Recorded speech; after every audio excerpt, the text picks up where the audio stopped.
வணக்கம் ஃப்ரெண்ட்ஸ்.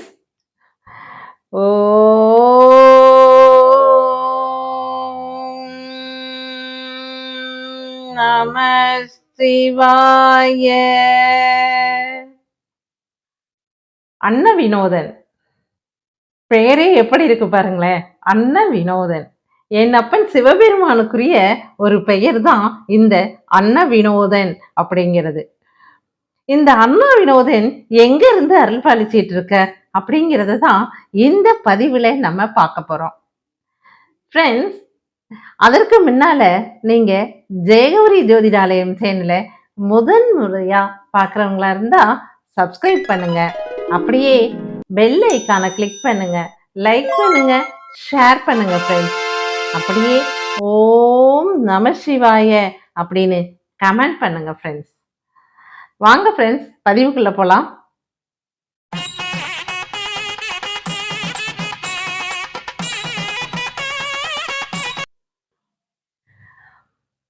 மதுரையில செல்லூர் பகுதிகளில் திரு ஆப்புடையார் கோயில் அப்படின்னு ஒரு சிவன் கோயில் இருக்கு. இந்த சிவன் கோயில்ல அருள் புரியக்கூடிய என் அப்பன் சிவபெருமானுடைய பெயர் தான் அன்ன வினோதன் அப்படிங்கிறது. பாருங்க ஃப்ரெண்ட்ஸ், எப்படி ஒரு பெயர் இருக்கு, அன்ன வினோதன். அதாவது அன்னத்தை வினோதமா ஒரு முறையில நமக்கு பக்தர்களுக்கு கஷ்டமான காலங்கள்ல, பஞ்ச காலங்கள்ல சிவபெருமான் அருளியதால இந்த அன்ன வினோதன் அப்படிங்கிற பெயர் வந்திருக்கு.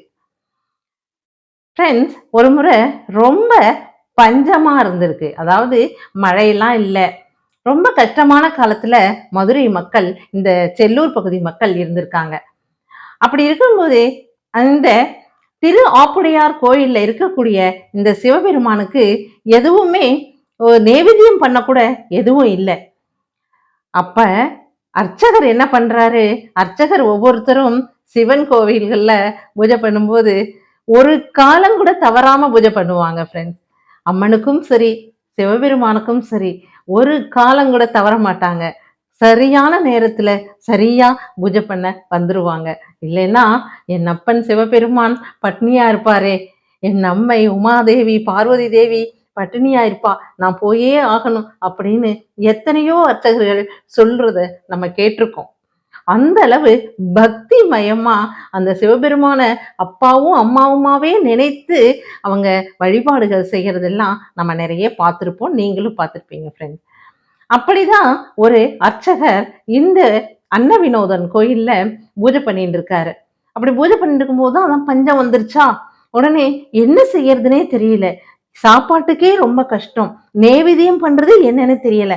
அப்படியெல்லாம் பண்ணிட்டு ரொம்ப யோசிச்சுட்டு இருக்கும்போது உடனே அங்க இருக்கக்கூடிய சில பேர்கிட்ட அவரா போய் கேட்டு வாங்கி, இந்த பயறு வகைகள் இருக்கு இல்லையா, அந்த மாதிரி பயறு ஏதாவது கிடைத்ததுன்னா அதை வாங்கின்னு வந்து அதை வேக விட்டு அவரு சுவாமிக்கு நைவேத்தியம் பண்ணிட்டு பக்தர்களுக்கும் விநியோகிச்சுட்டு இருந்திருக்காரு.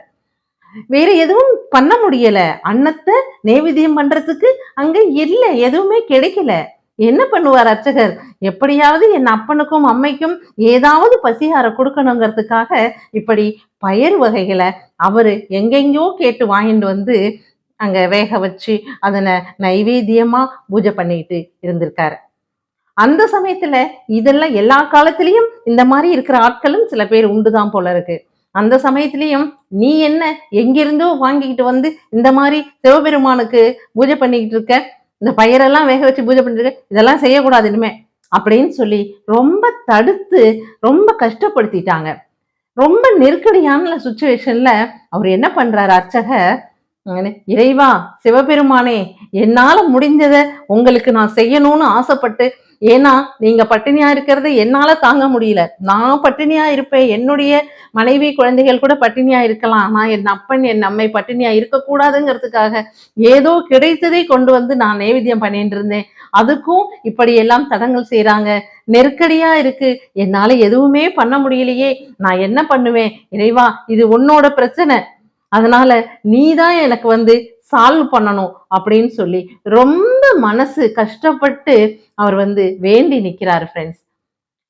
அப்ப இறைவன் சொல்றாரு, அசரீரியா வந்து சொல்றாரு, வந்து நீங்க கஷ்டப்படாதீங்க, நேரா வைகை ஆற்றுக்கு போங்க. அங்க இருக்கிற மணலை எடுத்துட்டு வந்து நீங்க சமைங்க. அது அன்னமாக மாறும். நீங்கள் எத்தனை பேருக்கு கொடுக்க முடியுமோ அவ்வளவு பேருக்குமே நீங்க மணலை சமைச்சு கொடுக்கலாம் அப்படின்னு சொன்ன உடனே இவருக்கு ரொம்ப சந்தோஷமா போயிடுது. ஏன்னா அப்பனே சிவபெருமானே சொல்லிட்டாரே அப்படின்னு சொல்லிட்டு உடனே வைகை ஆற்றுக்கு போய் அந்த மணலை எடுத்துட்டு வந்து இவர் பாத்திரத்துல போட்டு சமைக்கிறாரு. சமைச்ச உடனே பாருங்களேன், மணல் சாதமா மாறிடுச்சு. அன்னம்னா சாதம் தானே, அன்னமா மாறி போச்சு. எல்லாமே சாதமா மாறின உடனே மனம் குளிர குளிர இவர் சாப்பிட்ட மாதிரி அப்படி ஒரு மன திருப்தியோட அந்த இறைவனுக்கு, சிவபெருமானுக்கு அவரு பக்தியோட அத நேவேத்தியம் பண்றாரு. நேவேத்தியம் பண்ணி இறைவனுக்கு நேவேத்தியம் பண்ணும் போதே இங்க மக்களுக்கு, அர்ச்சகருக்கு எல்லோருக்குமே வயிறு குளிர்ந்துருச்சு. இந்த அன்னத்தை நேவேத்தியம் பண்ணிட்டு எடுக்க எடுக்க குறையாமல் வைகை மணலை எடுத்து சமைச்சு குறையாமல் கஷ்டப்பட்ட அத்தனை பேருக்கும், அந்த ஊர் மக்கள் அத்தனை பேருக்கும் அவர் இந்த அன்னத்தை பரிமாறி இருக்காரு நம்ம அர்ச்சகர். சிவபெருமானுடைய அருளை பார்த்தீங்களா? பக்தர்கள் எல்லாம், ஊர் மக்கள் எல்லாம் கஷ்டப்படுறாங்களே, அதுக்கு என்ன பண்ணலாம் அப்படிங்கிறதுக்காக ஒரு திருவிளையாடல், யார் மூலையாவது ஒரு கஷ்டத்தை கொடுத்து, ஒரு நெருக்கடியை கொடுத்து, அர்ச்சகருக்கு மூலியமா வைகை ஆற்று மணலையே அன்னமாக்கி சோறாக்கி அத்தனை பேருக்கும் கொடுத்தாரு பாத்தீங்களா? எல்லோரும் பசியாறி மிக்க சந்தோஷமா அன்ன வினோதன் அப்படிங்கிற பேரை இந்த சிவபெருமானுக்கு வச்சிருக்காங்க பாருங்க. இதனாலதான் எல்லோருக்கும் அன்னத்தை வாரி வழங்கியதால சுவாமிக்கு, சிவபெருமானுக்கு அன்ன வினோதன் அப்படிங்கிற பெயர் வந்திருக்கு. அதனால இப்பவும் செல்லூர் பகுதி மக்களாக இருக்கட்டும், யாராக இருக்கட்டும், அங்க போய் அன்ன வினோதன் என்னப்பன் சிவபெருமானை வணங்கும் போது அவங்களுக்கு என்னைக்குமே கஷ்டமே இருந்ததில்ல. சாப்பாட்டுக்குன்னு அவங்க கஷ்டப்பட வேண்டிய அவசியம் இல்லை. பசிங்கிற வார்த்தையே இருக்காது அப்படின்னு சொல்லிட்டு நமக்கு தெரிய வருது. அப்படிதான் ஃப்ரெண்ட்ஸ், செல்லூர், மதுரை செல்லூர் பக்கத்துல இருக்கக்கூடிய திரு ஆப்புடையார் கோவில்னு சொல்லியிருக்கோம் இல்லைங்களா? இதுக்கு அன்ன வினோதன் சுவாமி பேருக்கான காரணத்தை தெரிஞ்சிட்டோம். திரு ஆப்புடையார் அப்படின்னு சொல்லிட்டு திரு ஆப்புடையார் கோவில் அப்படிதான் பேரு.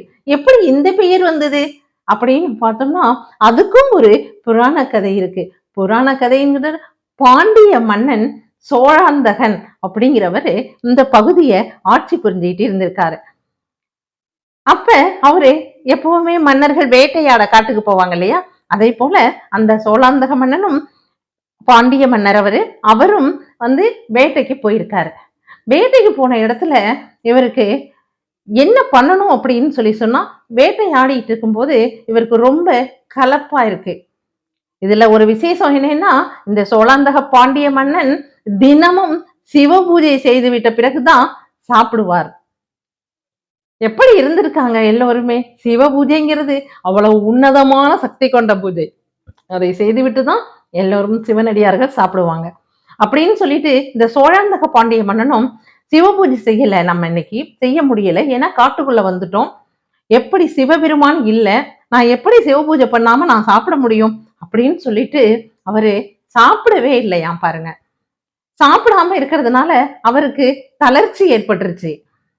ஒரு மயக்கமும் வருது. வேட்டையாடினதால வந்த ஒரு தளர்ச்சி, மயக்கம். அது இல்லாம சாப்பிடாததுனால இருக்கக்கூடிய ஒரு மயக்கம். இப்படி அவரால சுத்தமா முடியவே இல்லை. இத பார்த்த கூட வேட்டையாட போயிருக்காங்க இல்லையா வீரர்கள், அமைச்சர் எல்லாமே. உடனே அமைச்சர் என்ன பண்றாரு, எப்படியாவது நீங்க சாப்பிடுங்க, இல்லைன்னா எப்படி நம்ம நாட்டுக்குள்ள போக முடியும், இப்படி இருக்கீங்களே அப்படின்னு கேட்டதுக்கு, சிவபெருமானை வணங்காமல் நான் சாப்பிட மாட்டேன் அப்படின்னு ஒரே பிடிவாதமா இருக்காரு அந்த சோழாந்தக பாண்டிய மன்னன். உடனே அவர்தான் மயக்கம் ஆயிட்டாரா? மயக்கத்துல அவர் உட்கார்ந்துருக்காரு. ஒன்னும் புரியல மன்னனுக்கு. உடனே அமைச்சர் என்ன பண்ணாரு, அந்த காட்டுல இருக்கக்கூடிய ஒரு மரத்தை வெட்டி, அந்த மரத்துண்டு இருக்கு இல்லையா, அத மரத்தை வெட்டி அதனை அங்க சிவபெருமான் மாதிரி வச்சு இந்த இடத்துல சுயம்புலிங்கம், மன்னனை மயக்கமா இருக்காரா, அவரை மயக்கத்தை தண்ணியை தெளிச்சு எழுப்பி விட்டுட்டாரு. இவர் ஏற்கனவே மரக்கட்டையை தான் சிவலிங்கமா அங்க ஸ்தாபிச்சு வச்சிருக்காரா. உடனே அந்த இடத்துல சொல்றாரு, அமைச்சர் சொல்றாரு, மன்னா இங்கே பாருங்களேன், சுயம்பு லிங்கமா ஒரு லிங்கம் உருவாயிருக்கு. அதனால இதனை நீங்க வணங்கிட்டு வழிபட்டுட்டு சாப்பிடலாம் அல்லவா அப்படின்னு சொல்றாங்க. உடனே இவரும் மயக்கத்துல இருந்தாரா, அவருக்கு கண்ணை திறந்து பார்க்கும்போது நிஜமாவே சிவலிங்கம் இருக்க மாதிரி, சிவபெருமான் இருக்க மாதிரி அவருக்கு தோணிருச்சு. உடனே அவரு சிவபெருமான மனசார வழிபட்டு திரும்பவும் அவரு சாப்பிட்டாரு. அவர் சாப்பிட்டு முடிச்ச உடனே கொஞ்சம் ஒரு 10 நிமிஷம் 20 நிமிஷம் கழிச்சு தெளிவடைஞ்சிட்டு அதை பார்க்கும்போது அது ஒரு மரத்துண்டு அப்படிங்கிறது அவருக்கு தெரியுது.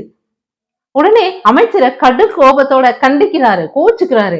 இப்படி என்னை ஏமாத்துறதோட இல்லாம சிவபெருமானுக்கு இன்னைக்கு என்னோட வழிபாடு செய்யறத இப்படி தடுத்துட்டியே, என்னை சாப்பிட வச்சுட்டியே, இந்த சிவபெருமான் வணங்காத அந்த பாவம் எல்லாம் உன்னைத்தானே செய்றோம், ஏன் இப்படி பண்ணிட்ட, எனக்கு என்னுடைய மன நிம்மதியும் கெட்டு போச்சு, என்னோட இந்த சிவ வழிபாடு இல்லாம நான் சாப்பிட மாட்டேனேன்னு கண்ணா பின்னான்னு அமைச்சரை திட்டுறாரு, ரொம்ப கண்டிக்கிறாரு. உடனே சிவபெருமான் அசரீரியா வந்து சொல்றாரு, நீங்க ஒண்ணும் கவலைப்பட வேண்டாம், இந்த அந்த மரத்துண்டு ஆப்புன்னு பேரு, சரிங்களா? அதனால இந்த ஆப்புலையே நானு நிரந்தரமா சிவபெருமான், நானு நிரந்தரமா இங்கே இருந்து எல்லோருக்கும் அருள்பாலிக்கிறேன், அதனால நீங்க வருத்தப்படாதீங்க அப்படின்னு சொல்லிட்டு சொல்றாரு சிவபெருமானை. அதனால ரொம்ப மன மகிழ்ச்சியான அந்த சோழாந்தக பாண்டியன் அந்த இடத்திலேயே அவருக்கு கோவில் கட்டினதாகவும் சொல்றாங்க. அந்த ஆப்பையே, அதாவது அமைச்சர் மரத்துண்டை வச்சு அந்த இடத்துல சிவலிங்கமா உருவாக்கினார் இல்லையா, அந்த சிவலிங்கம் அந்த மரத்துண்டான ஆப்பையே வந்து எப்பவும் எல்லோரும் வழிபடத்தக்க ஒரு கோவிலை அருமையா கட்டி கொடுத்திருக்காரு ஃப்ரெண்ட்ஸ். அதனாலதான் இந்த ஊருக்கு திரு ஆப்புடையார் கோவில் அப்படின்னு பெயர் வந்திருக்கு.